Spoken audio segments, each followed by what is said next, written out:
me a little bit more. Well, I can't now. Yeah, you can. What do you mean, like this? It's good. No, that looks terrible. There we go. We're good to go. What's going on, everybody? Welcome to the Sunday Summary. I'm your host, Kyle. With me, as always, is Steve. A lot of cool, great, and awesome stuff to get into today. Liverpool are top of the table, guys. Liverpool are 5 points clear, top of the table, going in to the international break. The team looks unstoppable, Steven. It looks unstoppable. We'll talk about all of that and much more today. First off, how are you doing this morning? How could I complain? That's the question. I'm sure you'll find a way. Oh, I definitely will. Yeah. Um no, I mean, dude, I'm just so glad that we took advantage of last weekend because we didn't talk about that. We didn't have a show last week Yeah. with Man City and Arsenal dropping points and then yesterday as well. And then this will be the first time and likely the only time that I root for Chelsea today. Pull out a draw or beat them or beat Arsenal. What's crazy is how poor Man City have been playing right now. This is their worst run of form probably since Pep took over. I mean, they're having a run of form like we had because they got the injury bug, of course, but probably since we had our injury bug where we lost, what was it, 6 or 7 in a row at home or something like that? Something ridiculous. Yeah, 2022. I mean, this bodes well for us, but normally in the past, what we've done is when we've had these opportunities to go clear at the top of the table, at least in the last 2 years, we've kind of just shit the bed. We've kind of just like not taken our chances and we've either drawn or we've lost. And I mean, now we're just playing the best brand of football that I've seen in at least a couple years. I mean, we do seem unstoppable, man. I don't know if I'd go that far to say the best brand of football we've played in the last couple of years because it definitely, with this new system, we're controlling games more. Um, but there were times where we were blowing teams out on a regular basis. Even the last couple of years, we had spells where it was 3-0, 4-0, 5-1. Um, I feel like the games this season have been a lot closer, Sure. but a bit more comfortable, maybe. So we were talking about it in the group chat yesterday, the fact that we're not just so heavy metal rush press, like just get the ball forward. There's not as much urgency, I guess you could say, but not in a bad way. It just seems like we have much more control of the games now, right? We're not caught out at the back as much because we have so many men forward. And that gives us a little bit of breathing room. The guys aren't as tired in defense. I mean, defending wise, I mean, first off, we got to give Kelleher his praises. Kelleher has been exceptional, exceptional covering for Allison. I mean, just doesn't get the praise he deserves and makes us forget about Allison at times. So that's the first thing. But defensively, I do feel like we're just more. What am I trying to say here defensively? Like, are we more compact? Are we have more men behind the ball? It seems like we're just better defensively. I know what you're trying to say. You're trying to find like a description for it, and I don't Because know. we're not blowing teams out, right? So offensively, we're not so gung ho on just getting goals, right? We get the goals. I mean, look at Luco had a hat trick the other day, right? Against Leverkusen, right? Which I didn't expect that result. And you look at the match yesterday against Villa, good side, but we're shutting teams out. Like we're not conceding goals. That's the most important thing for me. I love a clean sheet. Um, but back to what you said about Kelleher. So I remember. Yeah, Ross says he loves that we're in more control now. Yeah, Totally, it's control. It's a patience thing. I think is the word I that's was better, trying to find. more patient. Yeah, But also, as it pertains to Kelleher, okay, you're right. I have forgotten about Allison, and I think a lot of people have. And I remember it was probably a couple months ago on this show. I said to you, I think Kelleher would start for maybe 15 Premier League teams, at least yeah, 12. you did say that. And you had said you didn't think so. But man, Yeah, even yesterday, Great win, of course. Thank goodness we took advantage of City dropping points and losing. We needed him. Like, he came up with 2 huge saves back to back. He wasn't called upon a ton, but when he was, man, he was ready. And that's his job, and he's doing his job very, very well. We're lucky to have him. Couldn't agree more. And now that I'm seeing those performances, the 8+ performances, and excuse me, he does start for 15 teams, right? But I think the thing is that always is in my mind, doesn't it seem like when players leave the club, regardless of what club they're at, but if they leave a club for more playing time, they don't perform as well. Or even if they don't leave for more playing time, they just leave Liverpool. Why do I feel like players play better here? I don't know if that has, but maybe I'm just overthinking it. I just think Kelleher is a phenomenal keeper, good enough to be first choice for, I'm still going to say at least 10. I don't know if 15. I mean, 15, really, when you think about it, you think he could start for 15 clubs? Yeah, I think so. Just about. Okay. Yeah. Okay. I think goalkeeper is probably one of the weakest positions in the league because you have good players. You think about guys like, I don't know, Raya comes to mind. He's good for a mistake or two every match. Like, sure, he's a quality keeper, but like, he makes a lot of mistakes. Mm-hmm. You said Raya? Yeah, David Raya. Oh, David Raya. Okay. I think it's David Raya. No. I don't know why he comes to mind. No, that it's right because I was just thinking Raya. So I was like, wait a minute. Like Jose Raya for some reason came to mind. But David Roa. David Roa. Dude, Kelleher, he just gets the job done. He's a professional. Man, he's going to move on after this season, I think is the rumblings that are coming through. Or is this when Allison moves on? This is kind of what we got into a couple. He is great, and we know that. But if you can still, the rest of the season will tell. I mean, I don't know. I don't think we'll get rid of Allison. I think he's a generational talent. I just think about like some of the cups we've won. Like Kelleher not carried us, but started in 99% of those matches. He's so legit. But the reason why players leave and don't perform as well is because they're not surrounded by world-class players like Virgil van Dijk.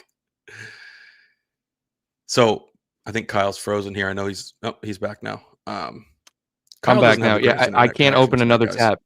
I don't have the greatest internet connection, full stop here, but I was trying to open up another tab to pull up statistics, and that's just not going to happen today, guys. We got to keep one tab open right now.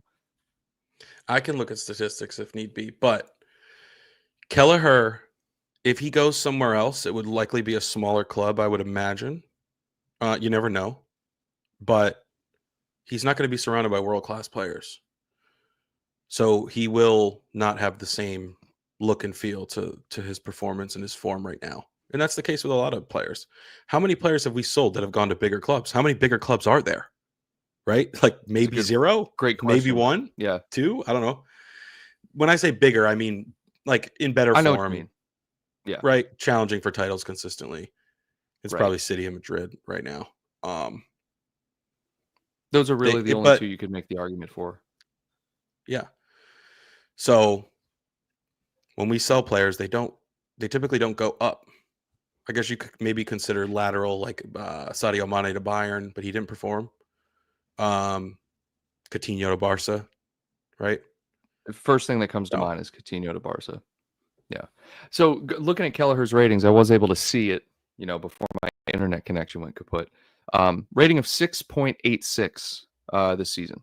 And I didn't catch how many clean sheets. That would be great if you're able to pull that up, or expected goals versus actual goals, saves, things like that. One thing that I did notice is, his cross-catching ability. That has been suspect at times. He's not exactly the strongest guy. He has the height to play the position. But it's not for a lack of trying or confidence. I mean, he'll he'll run into crowds of people and he'll try to catch it. But there were one or two times yesterday where he just completely missed the ball. And if Aston Villa had better finishers, it's a goal. The thing is, his shot stopping ability and his reaction times are what are so good. I mean, we saw it yesterday with what was it? The one he parried over the bar. I think it was in the first half, maybe, but just a phenomenal save, phenomenal reaction save. What you would expect from a top keeper like Allison. And the thing is it's a good problem to have, but with the goalkeeper position, it's not a position that you can necessarily rotate as heavily as outfield positions, right? Like you had mentioned, Kelleher, he plays in all the cup games, right? That's a good thing to have. But when you're as good as Kelleher, you need more time. So I think we're actually fortunate to hold on to him as long as we have, because there's been rumblings of him leaving for 2-3 seasons, bro. And I'm surprised that he's been willing to stay and play as a second string keeper with the ability that he has. I think what also plays in his favor is the fact that Allison's always injured. So he's getting 50% more game time than he would normally get if Allison was healthy. Allison is injured way too much for a keeper. And so this brings me to my other point. Liverpool, I think, are preparing for either of these guys to go, whether it's Kelleher or Allison, with bringing in Mamardashvili and then loaning him back out for a year. Because, one, it gives them time to decide, okay, are we extending Allison's contract, right? Or are we going to keep Allison and sell Kelleher, or vice versa, right? What if Kelleher stays, dude? Does Kelleher, say Allison goes, just hypothetical here, say Allison goes, and Kelleher stays, and Mamardashvili comes in. Kelleher is now Liverpool's number one, Steve, until Mamardashvili proves himself. Yeah, I think that it depends who you ask. People think Mamardashvili is one of the hottest young prospects on the globe. Right. I haven't seen enough. I haven't watched enough to know. But you had asked about ratings, right? So in his last 3 matches, he's let up 1 goal. And that was Brighton, our 2-1 Premier League win on November 2nd. And then clean sheet versus Leverkusen, clean sheet versus Aston Villa. He let in 2 versus Arsenal. It's okay. But that's Arsenal's great attacking team. Right? None versus Leipzig, 1 versus Chelsea. So if we take Arsenal out of the mix, that's still 4 goals, dude, in 6 matches. Is that's what that comes out to be? 1, right? 2, 3, 4. 1, 2.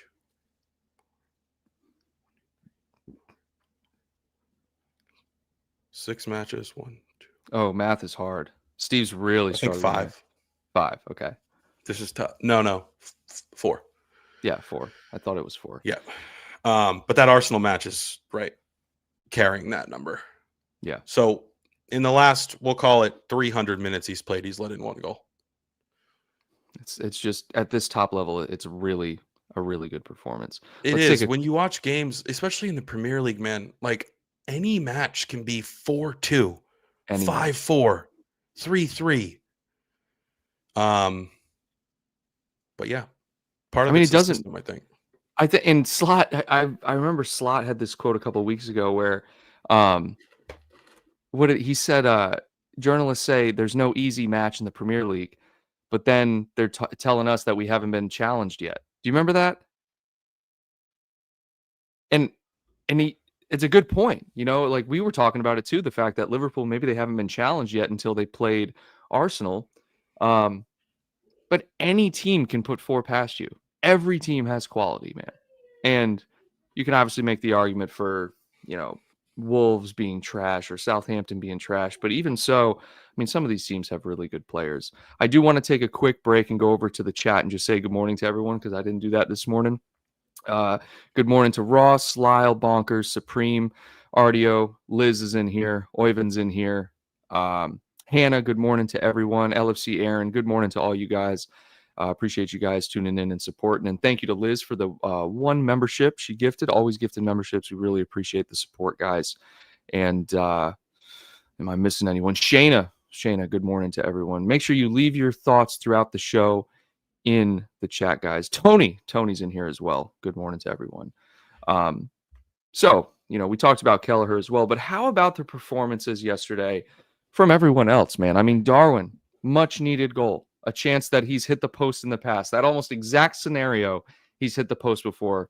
And this one was much harder. The keeper had gotten up. He was at a tight angle, finished.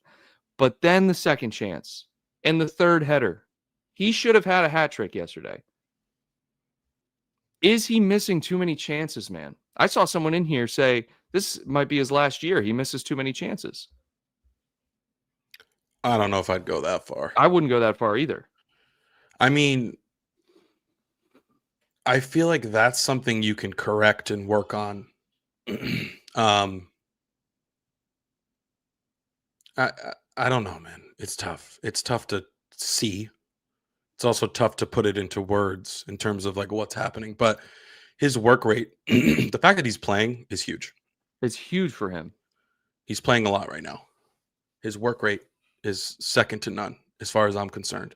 And he's always in the right place at the right time. We just need to fine tune that clinical touch in the final third. But he was the second highest rated player on the team yesterday. Or third. It was Salah, then Kelleher, then Nunez. I have no, according to FOTMob. I have no problem with Darwin Nunez. I really don't. Yes, I wish he would convert more chances, man. But I was saying the same thing about Luis Diaz last year. And then I was calling for Luis Diaz. He might not be good enough. We should sell him. And look at him this season. He's arguably the best winger in Europe right now on current form. I mean, maybe I'm getting ahead of myself with that, but I mean, his statistics are just phenomenal this year. And with Jota out, Darwin's seeing more game time. Okay, and he is producing to a certain extent. What does he have? 3 goals in all competitions? 2 in the Premier League. I mean, it's not a huge number.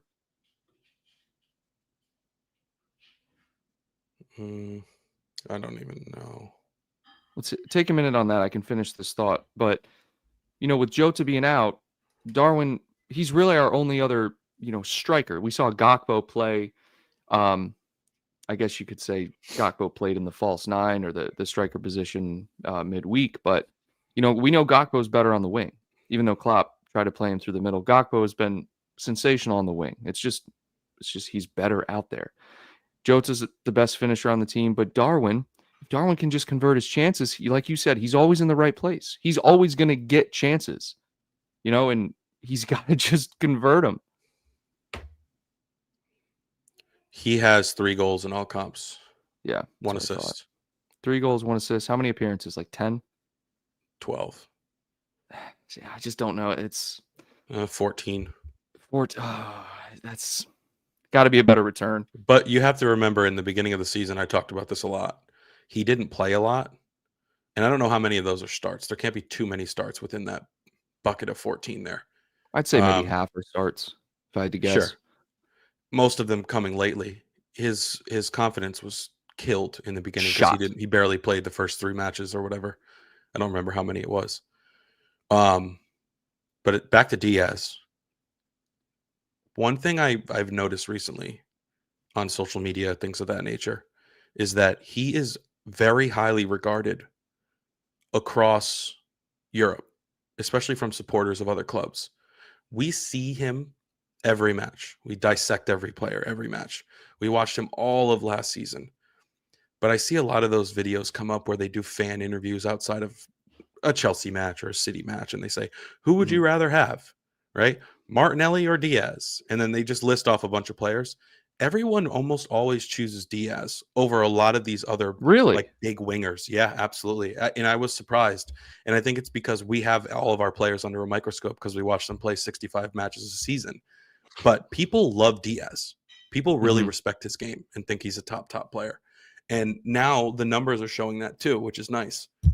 So that's a good point. The numbers are finally showing it because last year they weren't, and he passes the eye test. There's no question about it. I mean, he's a great wing player. He's just finally converting. He's finally, I love it. And thank God too, because, we're not getting too many other goals aside from Salah. Our wing players are really keeping us in, which let's just transition to Salah, man. He keeps doing it. He's phenomenal at football, man. And you brought this up 2 weeks ago. You said consistency is so undervalued. Like, people look at ability and they're like, all right, you got to keep that. but consistency, how consistent he has been is you got to pay him. You got to extend him. I don't think you let Salah leave. I don't think he wants to either. I heard he's looking for a 3-year extension. And maybe that's where the hangup is. Maybe they only want to give him 2 years. Well, that's what But he can't leave now. And here's why. We know Mo Salah is a team player. He's always available. He's world class. He's a generational talent. But he also has that individual edge to him where he wants to win golden boots. He wants to win awards. And he's so close to many Premier League records that he can beat in the next 2 years, maybe 3. And he wants those. He's said it in an interview. He wants to go down as the best Liverpool player ever. He said, maybe aside from Gerrard. Mhm. And then he laughed or something like that in a recent interview. He's not going to leave. It's just, he's going to want something and the club's going to want something else. And it's going to take some negotiation, but I think he'll stay because he wants those Premier League records, dude. I'm telling you. And I think you brought up the 3-year thing. I saw something, excuse me, on social media yesterday for Van Dijk offered a 2-year extension with an option for a 3rd year. I think that's what they're offering Salah. And I think they should take it. Salah might be the player that you offer the 3 years to. But dude, just some of the players we have now, you got to hold on as long as you can. I'm starting to realize that now slowly. I mean, we have great talent. There's no denying it. But Van Dijk and Mo Salah are generational talents. And some would argue they're going to go down as the best player in their respective positions in Premier League history. I mean, there's so many people right now that are saying, and I agree, I think Van Dijk is the best defender that's ever lived, dude. He's just so good. And I clip that. I don't care. I really think that Van Dijk is... There was a sequence yesterday where he's pulled out of position and I think Gravenberch was back, but Connor Bradley had pushed up the pitch and Van Dijk was out wide. You never see Van Dijk out wide. He was pulled out to the right side and he was on the edge of the box. And I don't know if it was Rodgers or someone was about to shoot. They cut back in and they see Van Dijk and they freak out. They pass it back. So Van Dijk takes a step out to the guy he passed to. I don't know if it was McGinn, and McGinn gets scared and passes it back. He just has this presence where he can take on any attacker. It doesn't matter who it is. And I feel like that's really rare. And I just feel like Van Dijk is the best defender certainly that I've ever seen. So I'm going to go down and say Salah and Van Dijk, these are the 2 guys you extend. 2-year, third year option, whatever. Give it to them. And then during that time, you figure out, okay, do we need to scout another world-class prospect? Do your homework and figure out what Well, you have to extend Trent. Right. Which will happen. All 3 will happen, dude. They're not fools. Ross said it. They're not fools. We'd be fools to let Salah leave. He's an icon all over the world. He's the most famous Egyptian since King Tut. What's crazy about... Dude, he's so good. Like, can we just look at Mo Salah stats? No, please. But let me just bring something up, dude. I think Trent's different from Salah and Van Dijk, mainly because there's not as much links with them leaving. Right? Trent, every day you're seeing something with him in Madrid. And so that's scaring me as a fan. But I truly believe if there's anyone who's more likely to stay, wouldn't you say it's Trent? He's the most likely to stay. That's what I think him thinking, and Virgil. The more I think about it, dude, they're all the most likely to stay. I'm almost certain they're all staying. And I said this like probably a month ago. It just sucks that the way we do contract negotiations, sometimes we just let it go till the end. But again, this is because the players probably said, let's put a halt on this. There's no doubt the club is working on this, regardless of what rumors you hear. There's no doubt that there has been some sort of, hey, we're going to figure this out soon from the club side. And sometimes in interviews, players even say, oh, I haven't heard anything. It's like, come on. I'm sure you have. But you got a meeting after this. It was, come on. Right. It was the uncertainty of Slot coming in, the transition from Klopp. And players are like, what's going to happen? Am I going to play? Is the system going to fit me? We had this conversation, right? Yeah. But for Mo Salah, okay, 11 matches, 4 matches, 2 matches, 17 matches, 10 goals, 10 assists. 10 assists. It's remarkable numbers. I'm sorry. 17 matches into the year, 10 goals, 10 assists. Goal and assist yesterday. No Casual. big deal. Casual. The man's always getting assists too. Always getting assists. I know. In the first half yesterday, people were like, "Oh, he's not doing great." He was just looking to play make. He was just playmaking yesterday. It's great. He, Kyle, you have to extend him, not just because of how good he is. It's because he doesn't miss time. He does not miss time, and he does not get tired. There's the best availability. Oh, shit, I keep doing it. The best ability, availability, but then consistency. Availability and consistency. He can demand anything he wants, dude. And he should. I think the club knows that. But going to your point about the players not knowing, that unknown, they do want to leave the door open. And that's kind of why we were seeing those interviews and maybe some of those links with players moving away. But now they know, right? We've had Slot said, judge me after 15 games or whatever, right? Is that what he said? And I think we can confidently say now that even if we do have a dip in form, right now, Slot knows what he's doing and the system is working with the players that he has. Okay. Gravenberch has been a revelation. That was our biggest concern, was the 6, but the double pivot has worked beautifully for both him and McAllister. And we've been healthy for the most part, knock on wood, right? Jota's been out, Allison's been out, but in the key positions where we don't have depth, we've been healthy. And that, to me, is the biggest reason why we're 5 points clear at the top of the table. We don't have as many injuries. And I saw it in the chat here. This reminds me, Curtis Jones, who I think we've both been huge fans of. And, when he gets a good run of form and he's healthy, he's a remarkable player. And now sometimes he's getting the nod ahead of Szoboszlai, bro. Like, Szoboszlai, Jones is playing better than him right now. He's better. Yeah. That's sad to say. We haven't seen Szoboszlai do anything in a year, Kyle. Not a damn thing, man. And it's upsetting too, because the expectations for him were so high. Obviously with the price tag, but just age, ability, the position, he needs to be better. You can argue Darwin's been more productive than him. And Darwin misses 90% of his chances.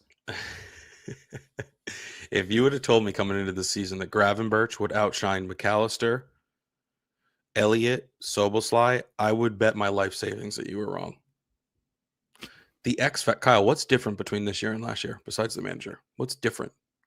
System? Gravenberch. Formation. Okay, Gravenberch. He is the X factor. He is the reason, one of many reasons, but he is I would argue, if not the most important reason we are where we are right now. He has been so superb. And I said it yesterday in our group chat. He doesn't get tired. No. He's everywhere at all times. He doesn't get tired. You'll never see him winded. Yeah, I believe you said he doesn't have lungs. Yes, he does not have lungs. Yes. He's a robot. And it's just so nice to have a guy you can plug in and just not worry about, right? Just like do your thing, man. Dude, that's not even the case with guys like Mo Salah. We've worried about Mo Salah's form in the past, here and there. Like, how many players can you say? Probably Van Dijk, maybe Robertson for a long time. Oh, Robertson. We got McAllister for the most part. Like, we don't have to worry about these guys. No, we just don't have to worry about them. Can we just talk about what's the word? The transformation of Gravenberch, though, for a second. I know, Everest. I know. Sometimes I miss it too. But the transformation of Gravenberch, the fact that he was not even a factor last year. He'd had good spurts here, but then you put him in a double pivot and you put him under Slot. And people are saying Gravenberch is the best midfielder in the world on current form. And maybe not in the last couple of weeks, but maybe 4-5 He's the matches best ago. midfielder in the league this season, especially now that Rodri's out. Definitely in the league. Definitely in the league. That transformation's not talked about enough, right? We appreciate it because, like you said, we watch week in and week out. But Gravenberch is unbelievable. And I don't know what happened. Whatever Slot said to him, or maybe the positional change, something flipped in his head. And this kid is playing to his max potential. That's all we needed. And that's why Liverpool took a chance on him, I think. Bayern. I want to was repeat just what I like, said. He's see the it. best midfielder in the Premier League right now. The only two you could argue would be Declan Rice, and that's just based on his class as an overall player. He hasn't been overly spectacular by any means this year. And then on recent form, Moises Caicedo. But he doesn't have the consistency that Gravenberch has. He's a heck of a player, no doubt, him and Rice. But Gravenberch has had 0 duds. Maybe one match this year where it was like, meh. He's But yeah, it's early. unbelievably consistent. Unbelievably consistent. And that's what you need to be a top table side. You need consistency. And look at the consistency we've had. Mo Salah, Van Dijk, Konate has been consistent. He's not had hot and cold games, right? Gravenberch, McAllister, Diaz, thank God. Okay? Kelleher, right? Robbo has not been consistent, but there's only a couple of players that haven't been consistent. That's what we needed. We needed good, consistent, quality players, right?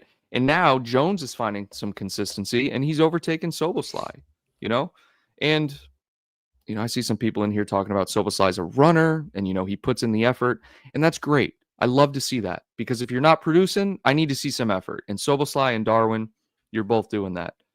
There's no lack of effort this year from anyone. No, not at all. And let me ask you a question, Steve.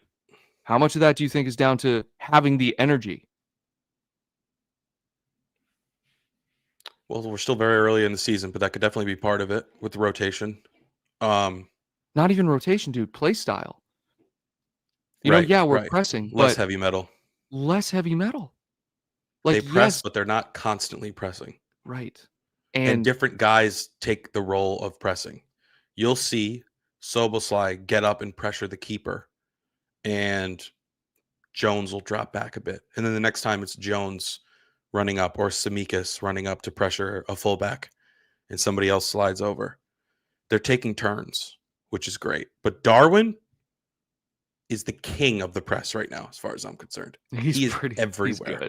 He's so good, man. He's so good at that press, that effort, and really as a fan, can you ask for anything else? Yeah, you can ask for, can you finish a wide open chance, a 1v1? Obviously we can ask. But, if I see some effort after that, that's all I need, man. Let's go over to the chat a little bit. RDO McDodge here, Jones, over 3 seasons, 91% pass completion, 67 shot accuracy, 12% goal conversion rate.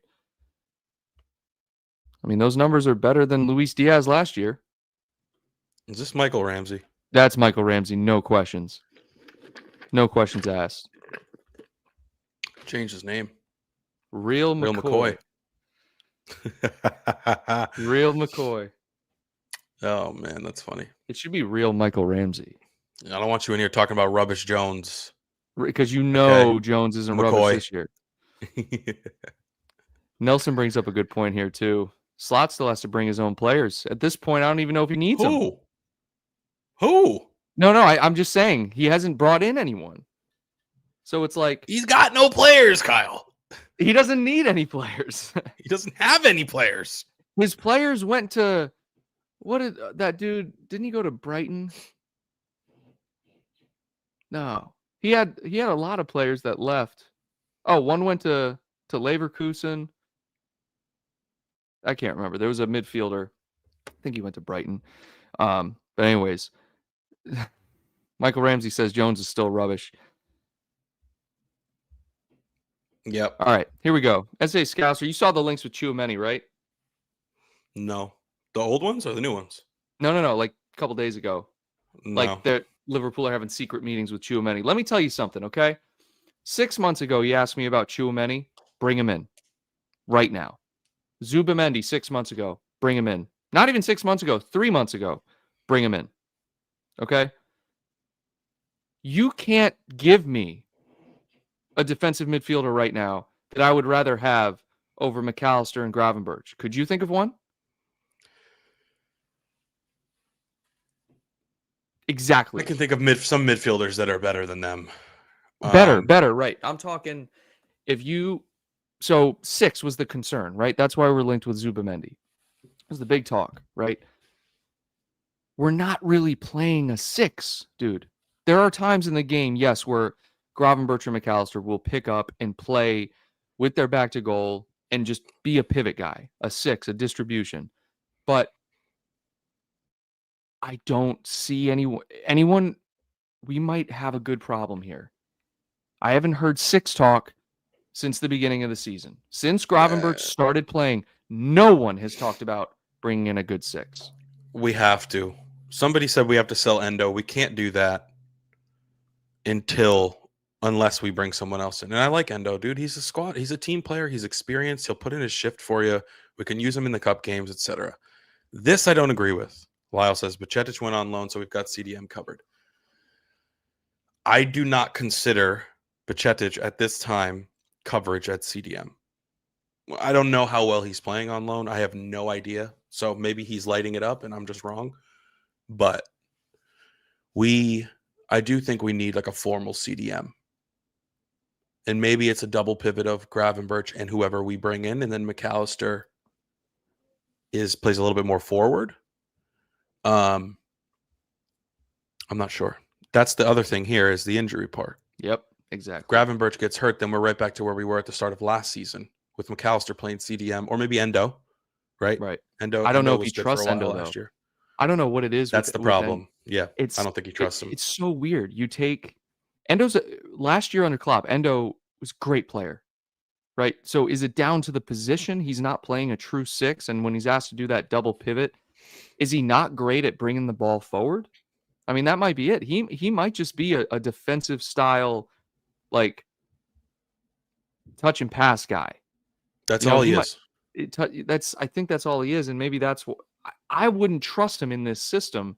I mean, I'm sure he could play it and learn it, but I don't know. You're right. And one injury, and then you're talking Jones is playing next to him, which is fine. But Jones is so much better on the attacking side of the ball.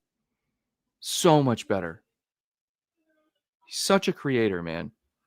And then Lyle says, that's all you need to do. Yeah, good luck with that. That's never happening in a million years. And then Tyler Morton. Yeah, we saw Tyler Morton. First off, why am I not seeing more of Nioni, man? Nioni was the best player in preseason. I know it's preseason. I know. Am I the only one on this planet who was looking at Trey Nioni play and thinking, this is the best 17-year-old I've ever seen play?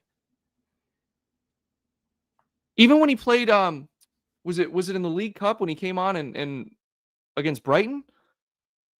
He's so good. What am I missing here? Why am I seeing Tyler Morton? I don't know what I'm missing here. Do I not know ball, Steve? As they say? I don't think Nioni has the work rate or the defensive abilities to play in a system that's controlling the game. However, I am a little bit surprised we haven't seen him more in like cups and whatnot. But that could change. Who knows? I'm the only one, apparently, that thought that. I just can't believe that what I'm hearing from everyone, that I thought he was going to be ahead of Bajcetic and Morton and anyone else. As far as I'm concerned, he is, and that's why he's still here. Well, didn't he just sign his first professional contract? So, he's probably I don't even know if he's lighting it up with the U21s or 23s, wherever he's playing right now. Wherever he's playing, he's the best player on the pitch. Well, he's really good. He's really good, and he's better than Soboslai. Thank you. I mean, I don't actually know, but dude, when he plays, he looks a lot better than Szoboszlai. And let's That's what not I'm forget, saying. Kyle Elliott will be back soon. I don't know when, but he'll be back. That's another thing that I completely forget about is Elliott. You know, where's Elliott going to play? Is Szoboszlai going to be He's going to third play on for the? Szoboszlai. I was going to say, is he going to be third on the depth chart? Is it going to be Elliott Jones or Jones Elliott Szoboszlai? Could very well be. And then you also have Chiesa. Oh God, Dude. Yeah, so Ross says here, Neoni and I don't know how to pronounce this kid's that's the name. This is new the kid we guy. got from Chelsea. He's so He's freaking nasty. promising. Nasty. Dude, he is going to be, and I honestly think he's going to be like an all-time great. This is my early prediction. If you watch clips of him training, I saw one clip. Freaking believable. I saw one clip, and I'm like, this kid's nasty. Isn't he 16? I'm not sure, but he's so good. I'm telling you, man, our academy, ever since the rebuild, the new training academy and all that stuff, we're getting the top prospects. I'm telling you. Chiesa is mellow. Dude, prove me wrong, Chiesa, right? You had a good signing day video. You were super excited to play for the club. That's great. You got to play for the club. You got to be available. Slot even said, I don't know. He comes back and then he's injured again. Yeah, he really did. He literally said that. He'll be back for a couple days and then he's injured again. It's a shame. But that's why we paid $8 million. Low risk, high reward. He'll be all right. He'll be all right. He's just got to clear up some knocks. He'll be all right. Clear up some knocks. The also, dude's been injured for 3 months. I don't know if it's been that long. How many appearances does he have? 3? 2? I don't know. Let's see. I guarantee you he has not played 120 minutes. I can guarantee it.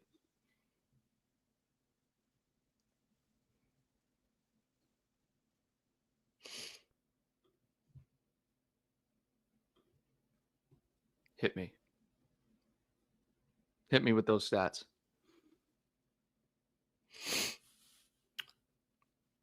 Inspector Gary, what's going on, man?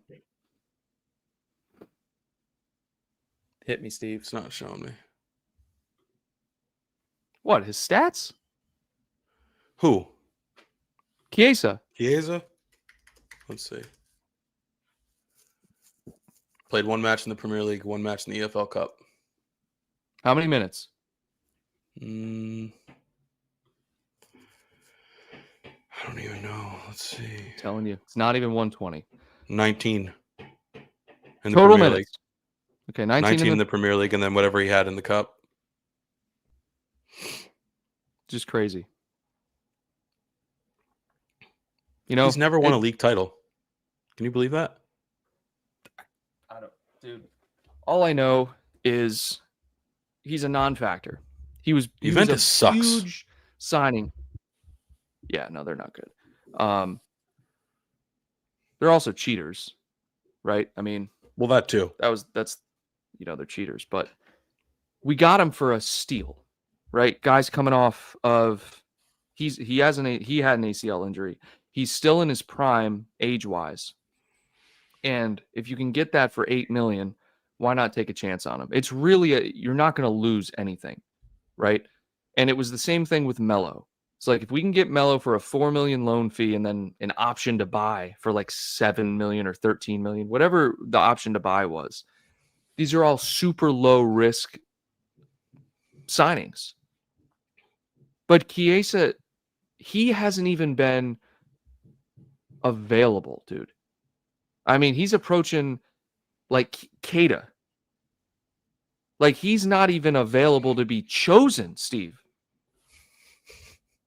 He comes back into training and then he's injured again. Now, it's not a big deal because we have tons of attacking options at the moment, but God forbid we do get the injury bug and we need someone of Chiesa's quality and he's not available.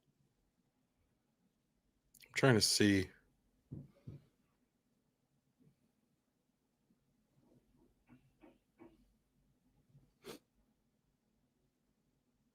I just like ranting about how injury prone players. I mean, some people said that he's adjusting to the intensity of the He should be training. back after the international break. He We'll should be see. back in training during the break and then back normally after the break. So let's just keep our fingers crossed that we'll see him in a few weeks. Fingers crossed. Because And he we needs got to play. He needs to definitely play in those cups 100% and then get in for some game time in the league. No doubt. We need him.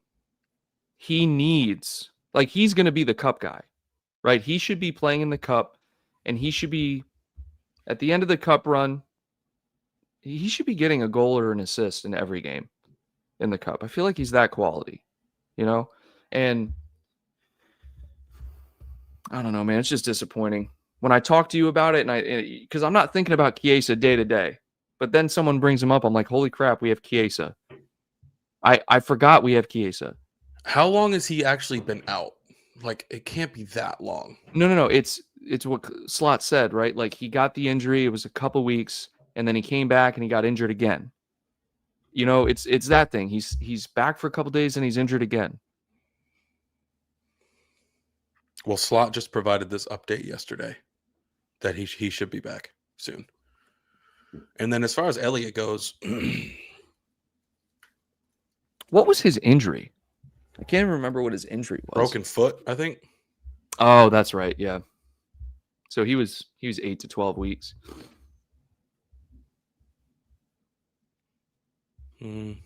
Let's see.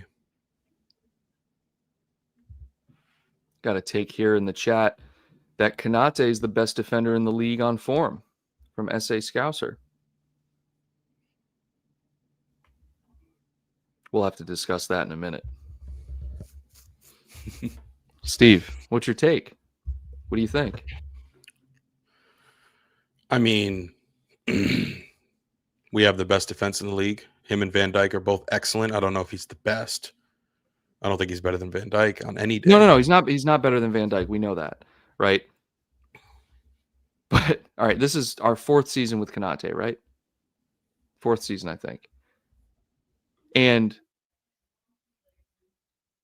I think we're finally seeing the consistency of Konate's ability because, and obviously he's had injuries as well. He's kind of been hot and cold, but he has struggled to find consistency. The ability has always been there. He has got the size, he's got the strength, he's got the speed, he's got the defensive IQ. He has the ball skills, and I think he just needed to find the consistency. And he, at the start of the season, it was Kwanzaa, right? I mean, Konate, when he played in preseason, hold on, I'll get to that. When he played in preseason, right, he only came back and played one game. And Slot was like, you know what, I'm going with Kwanzaa. Kwanzaa's really shown out in preseason. He had a bad half. He wasn't winning duels. And Slot has just put him in the basement, bro. Just shoved him away for a rainy day. Put him in the bin. Care. He doesn't. And Slot has no allegiance to these players because he just started working with them. So he doesn't care. There's no emotional aspect to his decisions, which I think you could argue there was with Klopp. Klopp would start players even if they weren't on form just because of their abilities and their class. And you saw that with Keita. When Keita was available, very rarely, he played. Yeah. You know, Klopp loved Keita. He loved what he did in the Bundesliga a decade ago. It really was a decade ago. And that wasn't the case with Oxlade-Chamberlain, though. Like, he was really good years ago, and then he got injured on and off, and then he would become available and wouldn't play. So, it's interesting. But Konate has been great. I think it's another reason why you obviously cannot let Van Dijk go for many, many reasons. But Konate's not a leader. I'm not ready for him to be the number one center back on this team. No way. He needs to play second fiddle and be right next to Van Dijk. Absolutely. It's a perfect partnership. It is. And I do need to give Gomez some credit when I think he came on. It was either against Brighton or Leverkusen. I can't quite remember when he came on, but Gomez still has it. Gomez, I think he's at that age where he's a professional. He knows, look, I'm only going to get a certain amount of game time. When I come on, I have to make it count. And he does. Like, I'm not as nervous with Joe Gomez anymore, right? He's taking the time that he's given and he's playing well. And I think that Slot is not the type of manager that Klopp was, in the sense that he's going to rotate just to rotate. In the Premier League, that is, right? If he has all his men available, he's going to play the best 11. He's not going to rotate. And that doesn't bode well very much for Kwanzaa or Gomez, right? But that we got to put your best 11 out there. And Konate and Van Dijk next to each other are absolutely the best center back pairing in the league right now. And in the world, in the world, fair enough, in the world. But I agree with your point wholeheartedly that we're not ready to have just Konate as the number one. Van Dijk is still way too good, and Van Dijk and Konate look unstoppable at the moment, just like the rest of the team. No doubt. It's an exciting time. How long is this break? September 24th, or not September, November 24th, we play Southampton. Nice little break. So a little over 2 weeks. Get everyone back fit, because you got a couple tough matches coming up after that. Then the games come thick and fast, as we know, through December and the turn of the year. And you get another nice break. So get everybody fit, keep everybody fit, and let's just keep doing what we're doing. There's no reason why, if we stay fit, we can't win this league. The biggest, most important matches are going to be the matches against City. Yes. We have to win at least one, maybe draw the other, but you cannot lose to City. You cannot have a 6-point swinger against City. We know they'll fight till the end, but who knows, Kyle? Maybe this could be the year we get up by 37,000 points at Christmas again. I'm hoping. I'm really hoping because this year. Start, it's not as good as the start was that year, I don't think. Maybe a couple points difference. I'm not sure. But I feel like we were 27-1 at one point that year. We only had one loss. 27-1-1 or something. Yeah. And that loss was to City, I remember, I think. But look, I just hope that Chelsea beat Arsenal today, because Chelsea's not challenging for the title.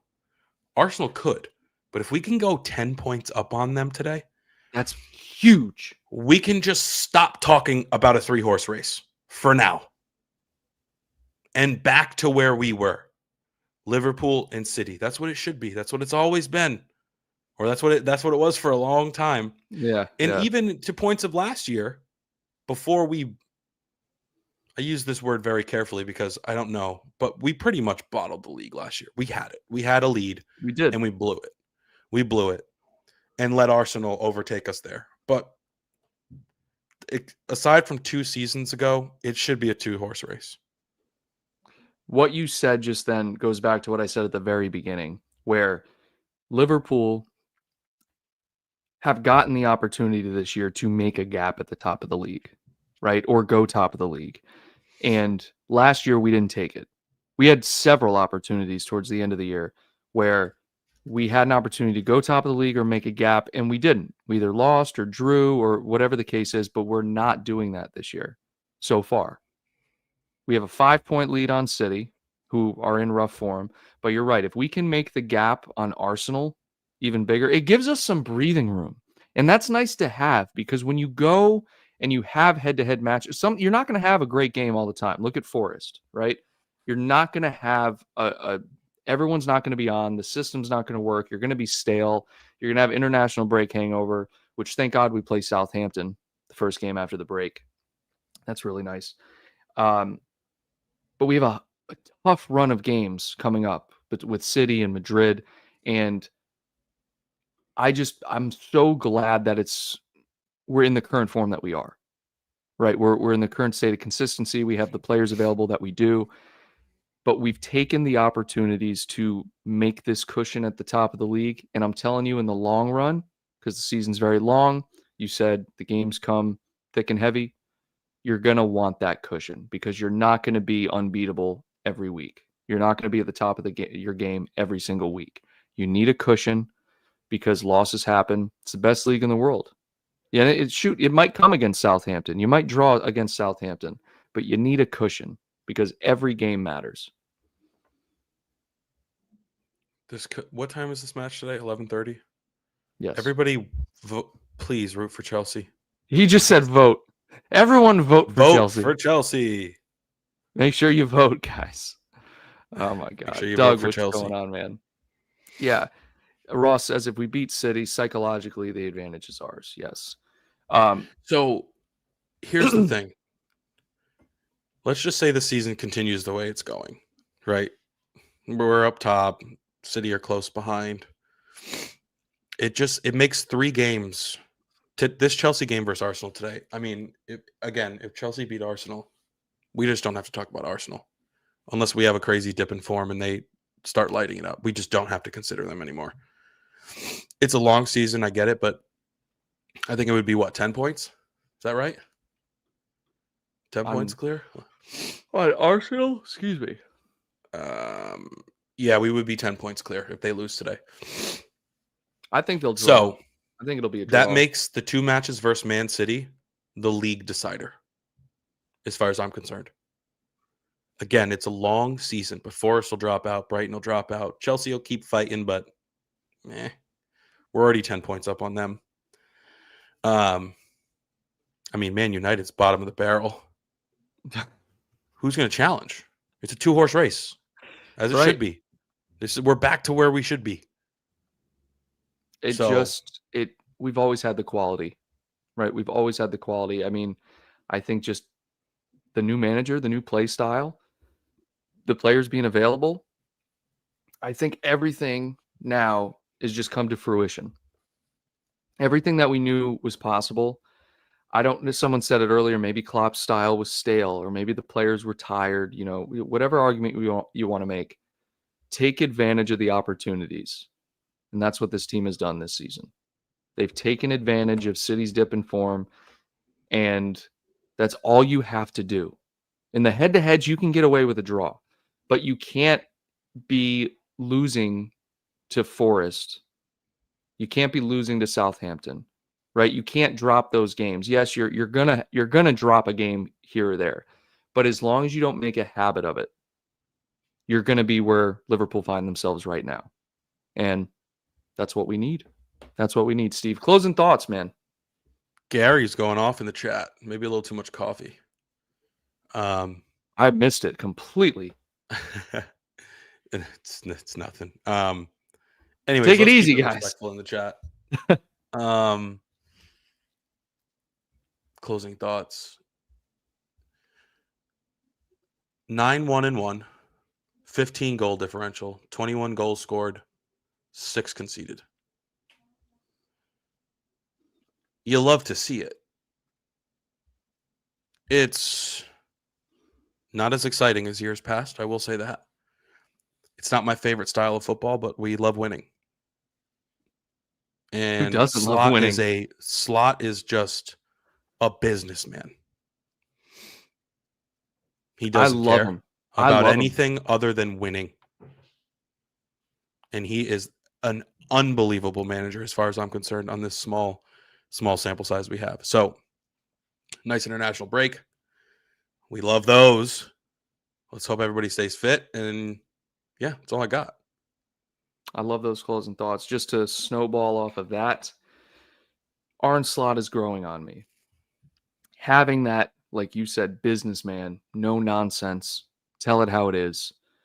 Players respect that, right? And then when the results follow, you're building this trust with the players, this commitment from the players. They're buying into everything. And when they trust you as a manager and when the players are buying in, they're going to play their best. And we're seeing that now with how the table is turning out leading into this international break, guys. Thank you to everyone who tuned in this morning. We appreciate the support as always. Thank you, especially to our channel members. Guys, you're the reason we come back every week. Really appreciate it. Steve, thank you as well for being here. Enjoy the international break. And guys, until next Totally. time, take care.